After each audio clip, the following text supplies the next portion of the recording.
I mean, it couldn't be clearer, really, unless you want to say that's another of your jokes, but you're basically saying, yeah, I'm a racist, aren't you? Yeah, I'm fine with that. You're fine with saying you're a racist? Totally. I think everybody's racist. I think everybody, if we're being honest, is racist. I think everybody, the only people that aren't racist or pretend not to be are white people to their detriment. 11 years ago, I left Russia, a country still scarred by a system that murdered 20-40 million of its own people in the name of equality. I came to the greatest country on earth, fell in love with it, and started saying so out loud. Reward: I've been called a racist, blamed for slavery, and told hundreds of times, sometimes gently, sometimes with spit in my face, to shut the fuck up or go back home. That's where we're starting today. I say America is the greatest country in history. According to some Americans, if I feel this way, that's because I'm privileged and a white supremacist.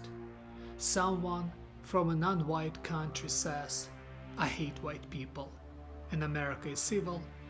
Well, I hear crickets or applause on late night TV. I ask immigrants who trash the West but brag about their home countries, then why did you leave? The answer is never policy, never economics. It's always, are you a racist? Racism now officially changes definition depending on your melanin level. On his last show, Piers Morgan spent 2 hours looking for a fence, not argument, with Nick Fuentes. When he ran out of facts that sounded like something from ChatGPT, he went straight to "you're just a virgin who can't get laid" and Holocaust whataboutism. That's not debating ideas, Piers. That's a performative execution. When every disagreement is treated as blasphemy and the response is always personal destruction, you don't kill the idea, you radicalize the next kid watching from his bedroom. To dispute something, you have to listen to it, really listen to it, and ask a question. Why does a person think the way he thinks? And then let the person dispute his own ideas by leading him to this dispute through asking the right questions. Charles Murray, in his book Facing Reality, wrote in 2021, tens of millions of these people live in towns that have few Black and Latino residents, and racial issues haven't impinged on their lives. They don't understand why they are being accused of racism. Still other tens of millions live in large cities where racial problems have been real, but they see themselves as having treated Black and Latino neighbors and co-workers with friendship and respect. They believe that everyone has a God-given right to be treated equally. Now all of them are being told that they are privileged and racist, and they are asking on what grounds. They are living ordinary lives with average incomes, working hard to make ends meet. They can see what white privilege they have ever enjoyed.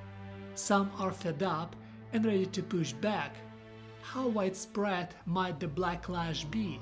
It is one of those topics that the elite media has been unable to investigate more than superficially, but it seems beyond dispute that a growing number of whites are disposed to adopt identity politics, to become a racial interest group in the same way that Blacks and Latinos are racial interest groups. 4 years later, Nick Fuentes has hundreds of thousands of followers, some of them in suit in Congress, some of them in hoods. If 13% of the population can mobilize as a racial interest group and be celebrated for it, what exactly do we think happens when 60% decide the rules no longer apply to them either? I didn't come to America to watch it tear itself apart over the same tribal playbook that destroyed my old country. But if the only allowed response to legitimate frustration is "shut up, racist," then people will eventually stop talking and start organizing. And when that happens, nobody, left, right, black, white, immigrant, or native, is going to like where this ends.